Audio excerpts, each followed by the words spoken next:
Vorwort. Hallo ihr Lieben, hier kommt mein ganz persönliches Hörbuch. Aufgezeichnet von Judith Grümmer in Rodda in der Eifel vom 27. bis zum 30. September 2021.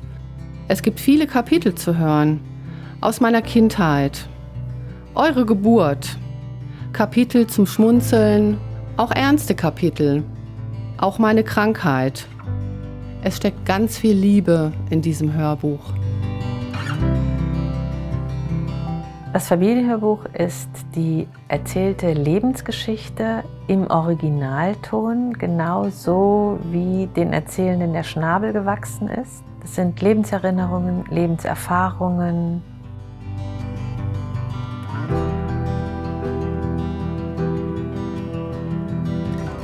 Das Ganze als ein Zukunftsgeschenk für Kinder, die früh Mama oder Papa verlieren werden.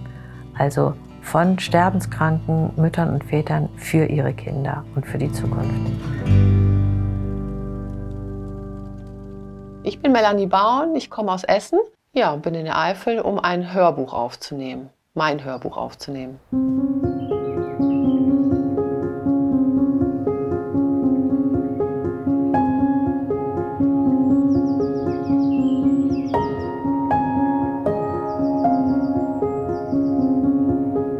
Ich habe ja Brustkrebs 2017 diagnostiziert bekommen. Da war zwar die Prognose auf Heilung. 2020 habe ich dann die Diagnose Lebermetastasierung bekommen und war damit Palliativpatientin.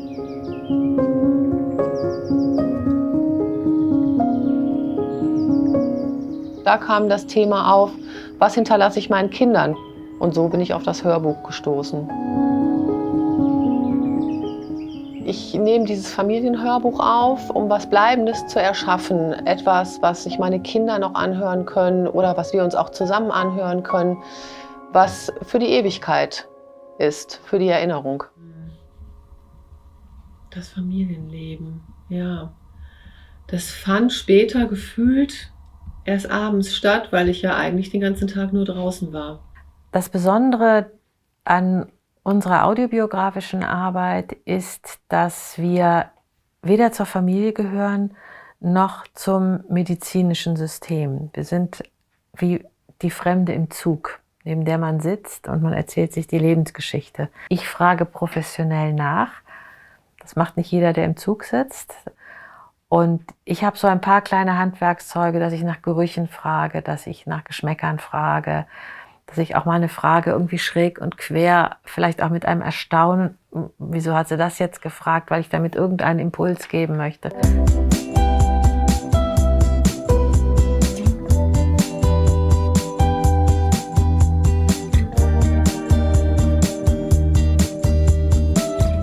Also diese Frage, was bleibt von mir, was kann ich meinen Kindern hinterlassen, die ist das, die die zukünftigen Projektteilnehmerinnen und Projektteilnehmer beschäftigt. Dann schreiben die uns, dann gibt es einen Basisbogen, da werden so ein paar wichtige Daten erhoben, also was ist das für eine Krankheit, wie alt sind die Kinder?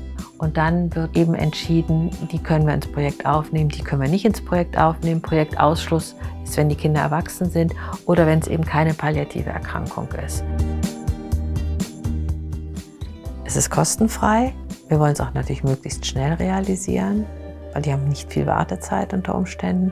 Wir finanzieren uns zurzeit ausschließlich durch Spenden. Ziel ist es natürlich langfristig, dass wir uns auf feste, stabile, solide Beine stellen, indem eben auch es durch Stiftungen gefördert wird, insbesondere natürlich auch die Organisationsstrukturen. Es reicht ja nicht, die Familienhörbücher selber, also die Produktion, die Studiokosten und so weiter zu finanzieren, sondern wir haben natürlich auch eine Verwaltung. Auch das muss irgendwann finanziert werden, weil es ja auch sehr viel Organisation ist, um so ein Hörbuch auf die Beine zu stellen.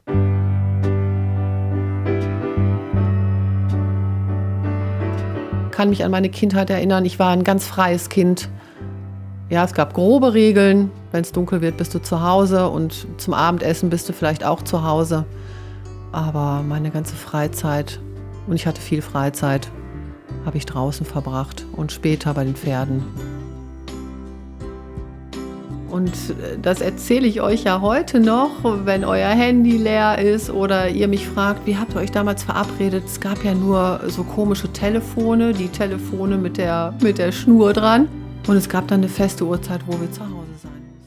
Das sind so verschiedene Prozesse eigentlich, die das Ganze durchläuft. Am Anfang habe ich erstmal das Material gesäubert in groben Zügen. Jetzt nicht inhaltlich, sondern man entrauscht das Ganze, also zieht ein Grundrauschen raus. Man macht etwaige Mundgeräusche, kompensiert man ein bisschen, solche Geschichten. Ja, dann fängt man an, dieses geschnittene Material in Kapitel zu unterteilen.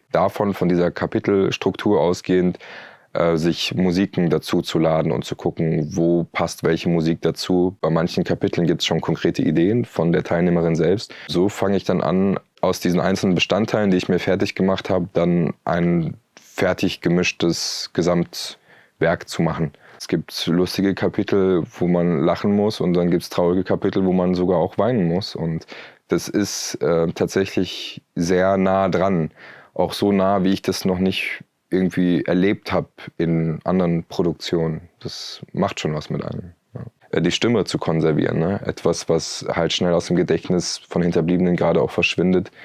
Diesen Kontakt für einen selbst vielleicht auch aufrechterhalten zu können, die emotionale Bindung zu dieser Person auch noch stärker zu haben.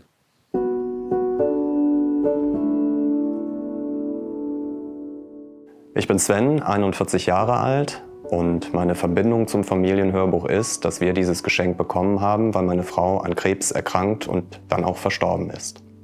Meine Frau heißt Christina und sie hatte einen Gebärmutterhalskrebs, der dann weiter gestreut hat. Und am Ende des Tages war es dann halt so, dass beziehungsweise ihr Körper es dann nicht mehr geschafft hat, die Nebenwirkungen der Chemo auszuhalten.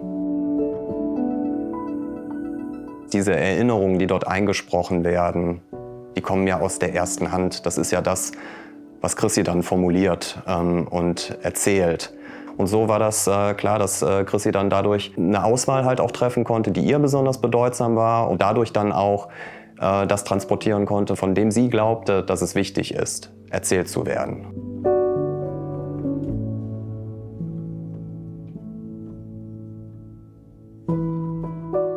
Die Stimme meiner Frau zu hören, nachdem sie gestorben ist, ist etwas, was von der Haarspitze bis zum Zehennagel durch den ganzen Körper schießt. Ich weiß ganz genau, durch die lange Zeit, die wir natürlich miteinander verbracht haben, wenn sie irgendwas besonders betont oder über etwas lacht, dann weiß ich ganz genau, wie sie in dem Moment ausgesehen hat oder wie sie sich bewegt hat. Und diese Bilder gehen natürlich auch damit einher. Es ist nicht nur der auditive Kanal.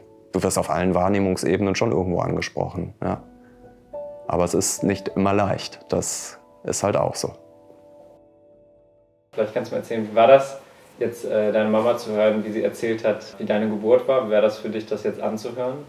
Also einerseits schön, weil ich war zwar dabei, kann mich aber natürlich nicht mehr daran erinnern und jetzt weiß ich erstens, wie es gelaufen ist.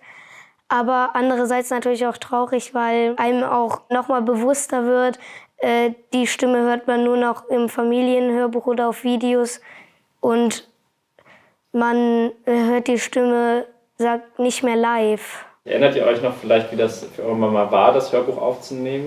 Hat die euch irgendwas zu erzählt? Also ich glaube, dass sie ein bisschen gelacht hat und ein bisschen Freude hat, das mit auf unseren Weg zu bringen. Ja. Und sie hat auch ein bisschen geweint. Ja, und es gibt ja auch mehrere Kapitel, auch mehrere Altersstufen. Und wenn man dann in der Altersstufe ist, kann man auch reinhören, so war Mama in der Zeit. Und so bin ich in der Zeit, das ist anders, das ist gleich.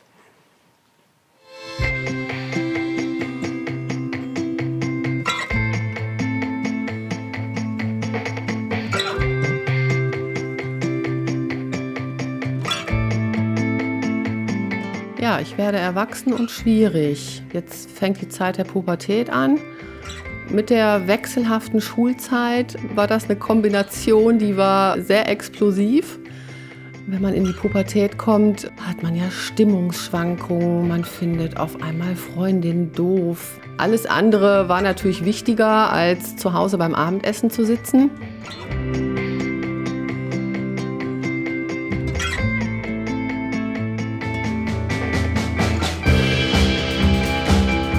Ja, wir nehmen das Hörbuch auf an insgesamt 3 Tagen.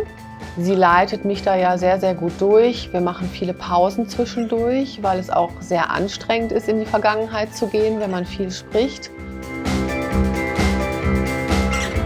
Es ist eigentlich das Feiern des Lebens, was wir gemeinsam machen. Ja, das ist eine Reise in die Vergangenheit, wo mir viel wieder einfällt, was ich vergessen habe. Vielleicht auch viel wieder einfällt, was ich meinen Kindern erzählen möchte. Und wenn man bei der Geburt anfängt und sich vorarbeitet und die ganze Lebensgeschichte nochmal erzählt, ist das auch eine tolle Reise. Es hat was ganz Befreiendes, das alles einmal zu erzählen. Freigegeben waren zum Schlittschuhlaufen. Und wir sind aber vorher schon immer Schlittschuh gelaufen. Abends im Dunkeln über die Seen. Also wenn ich mir vorstelle, dass ich im Januar 2020 völlig alleine mit einem Tontechniker da gestanden habe und wir im Moment gerade ein Team von mehr als 50 Leuten sind, dann ist einfach unendlich viel passiert.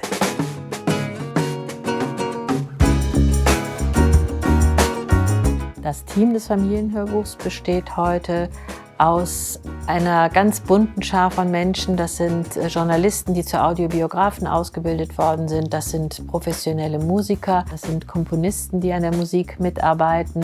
Das sind diejenigen, die auch bezahlt werden für ihre Arbeit. Die ist aber nur deswegen möglich, weil wir auch ein ganz tolles Team von Ehrenamtlern haben, die ehrenamtlich überhaupt, ich sag mal, diesen Karren am Rollen halten. Beispielsweise zu verwalten, die Newsletter schreiben, dem Ganzen ein grafisches Gesicht geben. Das sind die 3 Psycho-Onkologinnen im Team. Das sind viele, viele, viele Menschen, die es überhaupt erst möglich machen, dass es überhaupt funktioniert. Und das ist wirklich eine ganz fantastische Sache.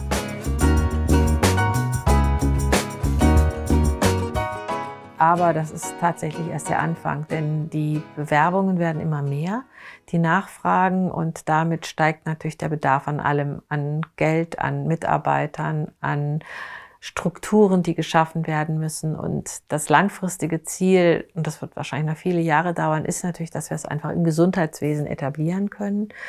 Und bis dahin brauchen wir viele kreative Ideen, wir brauchen stabile finanzielle Verhältnisse und vor allen Dingen viele Menschen mit Herzblut, die das Projekt unterstützen.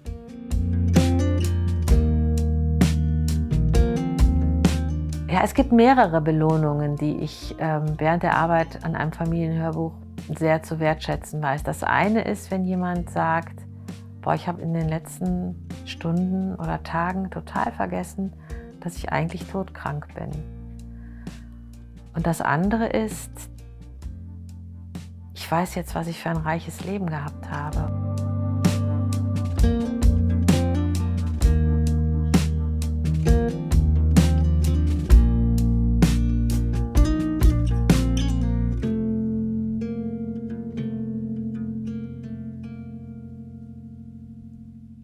Ich bin eine Journalistin, aber eine Journalistin recherchiert im Sinne von, das soll veröffentlicht werden. Und diese Gespräche bleiben ja ganz im Privaten. Deswegen habe ich das Wort Audiobiografin kreiert, weil es, glaube ich, das bringt. Das ist eine Vertrauenssituation. Das, was die Menschen mir erzählen, wenn sie sagen, das soll nicht ins Hörbuch rein, dann kommt es nicht rein und an die Öffentlichkeit kommt es sowieso nicht. Wir feiern das Leben, aber wir dürfen nicht jedes Mal mit sterben, mit erkranken. Ich selber mache das, ich lasse die Leute in mein Haus, die sitzen auf meinem Sofa, die essen von meinen Tellern, alles okay, damit kann ich gut umgehen.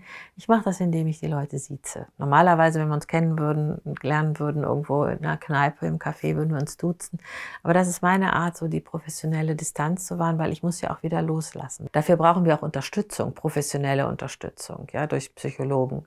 Das ist die sogenannte Supervision in der Gruppe oder im Einzelgespräch. Ganz, ganz wichtig für so eine Arbeit.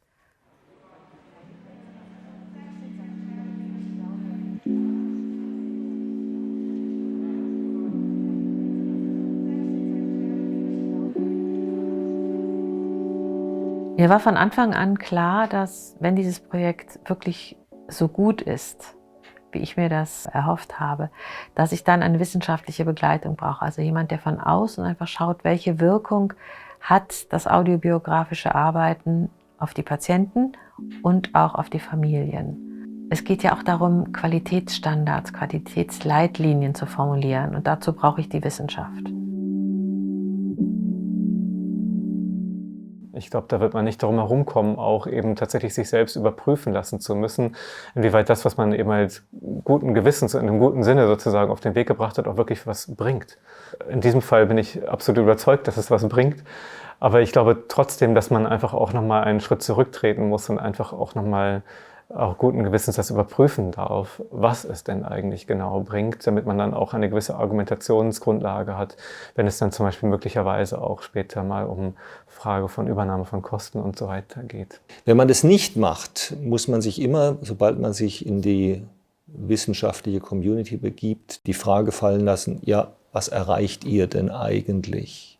Denn wenn man das macht, und ich bin mir sicher, beim Familienhörbuch wird das sehr erfolgreich sein und gezeigt hat, man kann damit bestimmte Schlüsselparameter sehr günstig beeinflussen, die objektiviert erfasst wurden, qualitativ, dann kann man mit diesem Projekt sich in der wissenschaftlichen Welt super vernetzen. Also in diesem Zusammenhang denke ich, ist dieses Hörbuchprojekt wirklich eine unglaublich kostbare Gelegenheit für Patientinnen und Patienten, ja, einen Reflexionsprozess auch anzustoßen, auch auf den Punkt zu bringen, wo im Idealfall möglicherweise auch eben für die Betroffenen ein Gefühl von Vollständigkeit, also im Englischen würde man Sense of Completeness dazu sagen, ich glaube, es gibt gar kein deutsches Wort dafür, zu erzielen. Man weiß, okay, das, was ich sozusagen an Werten in mir trage, das ist dann nicht verpufft, wenn ich versterbe, sondern trägt sich fort.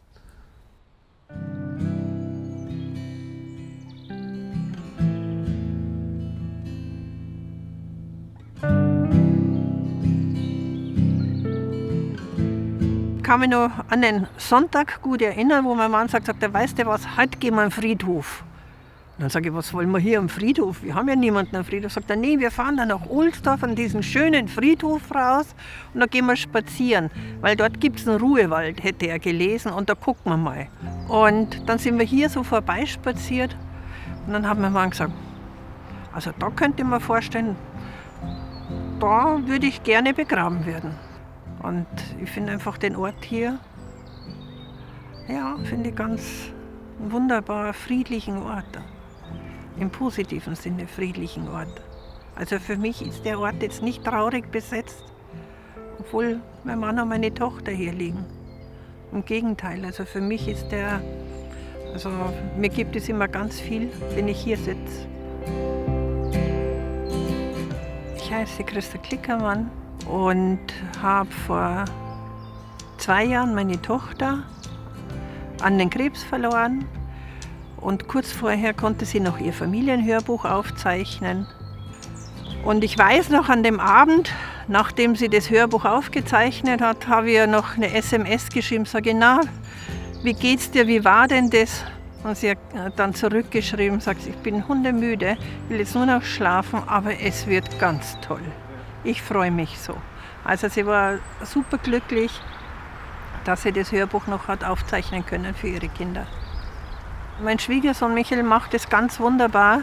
Der hat es den Kindern auf ihr Tablet gespielt und jeder kann sich's anhören, wann er sich's anhören will. Emil, der Große, der hört es gern allein in seinem Zimmer. Jeder macht es so in der Dosis, wie er es gerade kann und will. Und die hatten Phasen, wo sie es gar nicht hören wollten und auch nicht hören konnten, weil ihnen das einfach zu weh tut.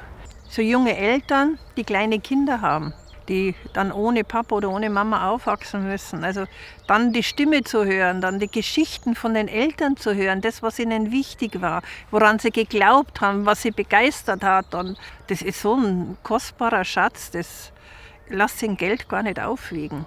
In unserer Gesellschaft ist ja Trauer ein großes Tabuthema noch. Nach 2 Jahren in Trauer kann ich sagen, also man muss der Trauer einen Raum geben, damit man auch die Gefühle in seinen Alltag integrieren kann. Und dabei hilft das Hörbuch. Also mir hilft es dabei, kann ich nur so sagen. Ja.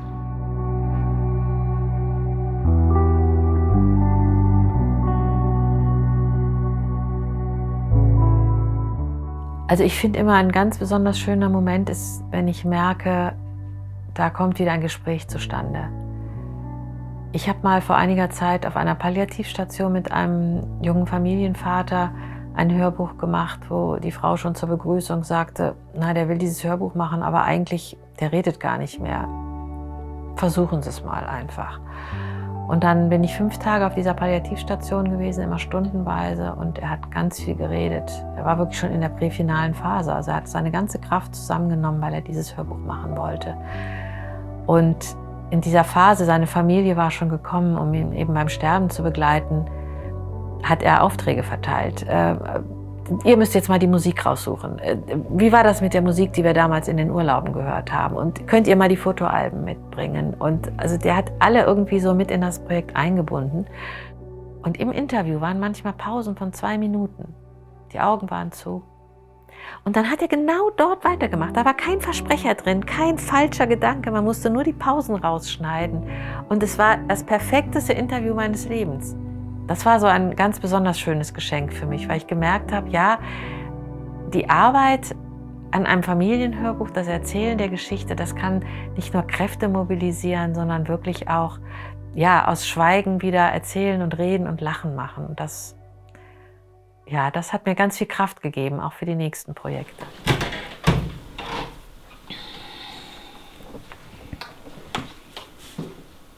Vorwort oder mein ganz persönlicher Familienschatz. Und zur Einstimmung mein Lieblingslied. Es gibt viele Kapitel zu hören. Aus meiner Kindheit, meine Grundschulzeit, meine Kita-Zeit, eure Geburt. Kapitel zum Schmunzeln und Kapitel zum Lachen. Auch ernste Kapitel. 1000 Dank. Das ist der Wahnsinn. Ich hätte es mir nie so vorgestellt. Das ist der Wahnsinn. Ja, unglaublich. Was man daraus machen kann. Mit der Musik, diese Einstimmung, und es hat sowas Leichtes, auch wenn ich jetzt weine. Ich weine vor Begeisterung, nicht weil es traurig ist, weil es so sensationell ist. Und genau so macht es jetzt Spaß, da anzufangen und reinzuhören. Mit guter Laune. Und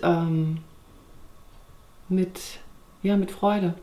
Und das ist ja erst der Anfang. Ja, das ist erst der Anfang. Ja. Genau, so soll es sein. Das macht mich glücklich. Ha! Ha! Eine schöne Arbeit. Nachwort. Ich freue mich, dass ihr euch Zeit genommen habt, euch das Hörbuch anzuhören. Vielleicht nur einzelne Kapitel, vielleicht zusammen, vielleicht habt ihr es auch abends alleine gehört. Und ich freue mich ganz besonders, dass ich jetzt gleich nach Hause fahre zu euch knuddeln kann, wir heute Abend zusammen Pizza bestellen und Nudeln aus unserer Lieblingspizzeria, aus dem Capo Bianco, und ich euch wieder in den Arm nehmen kann.